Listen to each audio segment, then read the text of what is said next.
You were able to walk into a Best Buy, go to the video game section, find a physical copy of this game with a cartridge inside, stick it in your Switch, and play this game in full without ever interacting with the base game it comes from. So while many identify it as a DLC expansion, I definitionally have to treat Xenoblade Chronicles 2 Torna: The Golden Country as its own fully released independent video game, because it literally was. Torna is a prequel story to the original Xenoblade Chronicles 2, the massive success of which I imagine led the developers to believe it was worth it to do a full standalone release for this expansion. And with its weird nebulous nature as prequel DLC that's also a standalone game, it gets to act way more inside baseball than a lot of other prequel games get to. You're still introduced to the gameplay of Xenoblade 2 as if you'd never played it before, but as for story and world context, it really throws you into the thick of things and starts applying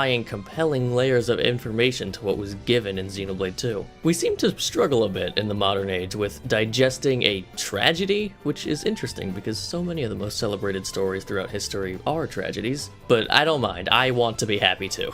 But pretty consistently, prequels seem to be the most consistent way to allow storytellers in pop culture to package tragedies, because the happy resolution we want gets to be found in the other media that already exists. And yeah, I can't deny a lot of the story beats and overarching themes in Torna pack a pretty emotional punch, because this isn't the game where things resolve. We knew Mithra's story from playing the original Xenoblade 2, but something about seeing her backstory in more depth seemed to have a pretty profound effect on people, making her a far more popular character than she was before Torna came out. The whole cast of Torna genuinely stands out pretty brilliantly for how relatively little time we spend with them compared to other Xeno crews. Adam is such a hero-y hero type that he doesn't really have to win you over. Laura is one of the most agreeable protagonists the Xeno series has ever seen, and it's so nice whenever we get an RPG with a protagonist that isn't a teen to young adult guy. Jin is of course captivating to watch in this story, as is seeing where Malos' headspace is at.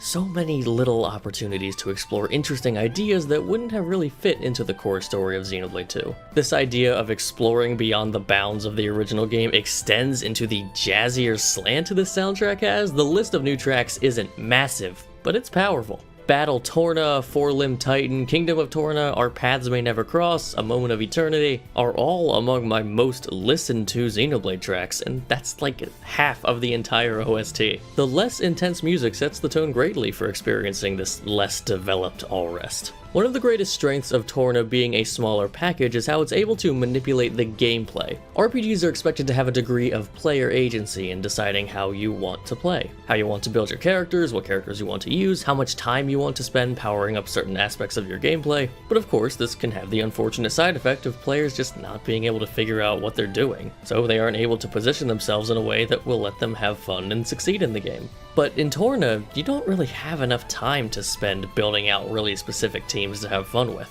The developers were at complete liberty to say, you know what, we're the game designers here, we know what's fun, we're going to just hand you a super fun, intuitive, predetermined cast of characters with really obvious responsibilities, and you can just have the fun for free, no thinking required. A mindset that is perfectly well justified in a budget package if you ask me. Every character has something compelling about them that makes me want to use them, and the new character switch system synergizes with this idea perfectly. Xenoblade is all about getting into a groove with your team, building and maintaining your momentum, and keeping everyone's status in mind. Having to not only switch between characters, but be able to take advantage of what switching characters means for you in battle supports that thesis statement. It's a phenomenal expansion, simply put, but it's also a great game completely in its own right. One of the great gaming prequels. It's so good, it makes me wish we got more of them.